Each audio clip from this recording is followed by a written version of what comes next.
Hey there guys, it's Young Volkwaggio here, and today I'm going to be talking about my new series that I like to start, and it's What Makes It Good.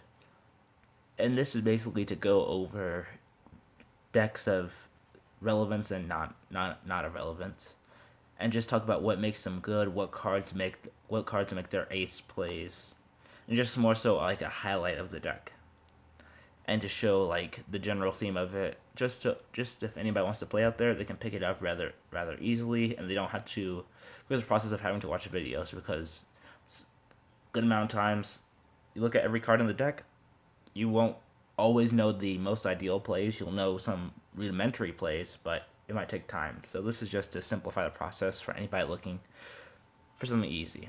And to start this off today, I'm going to talk about the Majespecters. So without further ado, let's go. So this is a pure, well, not really pure, but Draco Slayer Majespecters. Very pure build.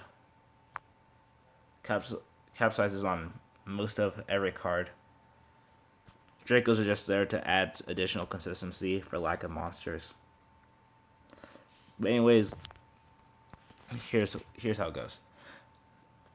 Majespecter Unicorn is practically the boss monster of this deck. 2,000 attack, but can't be targeted or destroyed by card effects. So all of them can't be targeted or destroyed by card effects, making them very good. So that you don't have to worry about Raigeki or Dark Hole or anything like that. They'll have to physically remove all these cards from board just by attacking over them. Which for some decks it might not be a problem, but for others that might just slow them down a lot. Especially if you like taking something like Skill Drain, then it's nearly impossible to get over this because so often you need to like banish or do other things for effects. Not really banish, but you need to buff things up by using monster effects. So this deck is really good with that. But the boss monster Kieran, scale 2, 2000 stat, can bounce any pendulum monster you control, any monster your opponent controls. Really good. You can splash him into lots of different decks because obviously he can bounce himself back to the hand and then be used as a scale, making him ridiculous. Only problem with him in this deck, fact that you can't pendulum summon him out, which is sort of stupid. But if you could, then I guess he'd be broken. But anyways, he's just really powerful and makes it really easy to do most of your plays. Majespecter Raccoon. He searches monsters. He's at scale 5. But searching monsters, that's a thing that's hard for you to search because Fox searches traps, Yada searches spells, Ogama searches spells and traps, and then this cat here, it's the slowest one, but it can search any card, but it has to be during the end phase.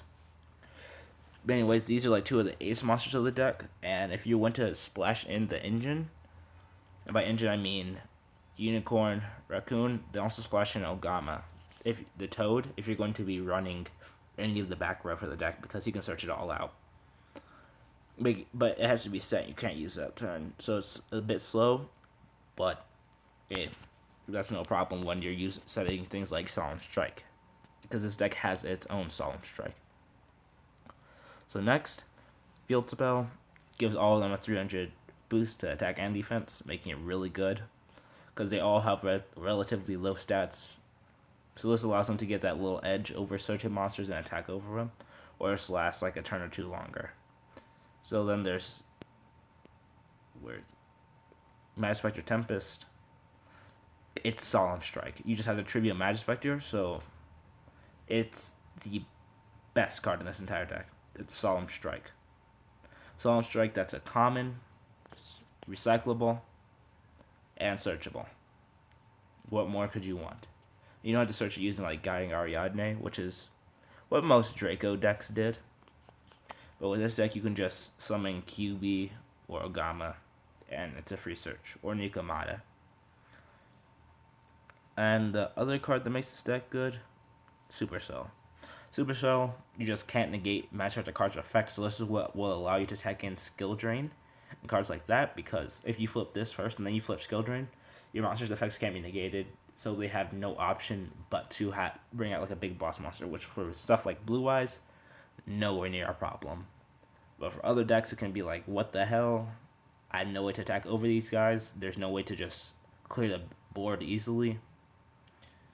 And then you can shuffle in 5 Majespecter cards from your graveyard, so that means the monsters, because very frequently, main Majespecter build is that you just use them for XZs. So you can shuffle in the monsters, or you can shuffle in your Solemn Strike. That's this deck exclusive, and that's what makes this card so good, because it makes it look like it can't negate your strike, and that you can reuse it. If you have 2 on the board, then it's impossible to negate anything Majespecter wise. So overall, it's just a really good card. It allows for this deck to keep going late game, because problem you can see, since they're all searching, you might run out of things to search for, which is a common dilemma. But Pegasus allows you to special summon 1 from the deck by tributing 1, so you can always pick the ideal one for you. Anyways, guys, that's just what makes this deck good. This is my first video of the series. So hopefully I can continue this series with more decks. Hope next up should be Dynamists, because those are a very, very underrated deck that is incredibly good. But anyways, thank you for watching, and as always, Young Volk out. See ya.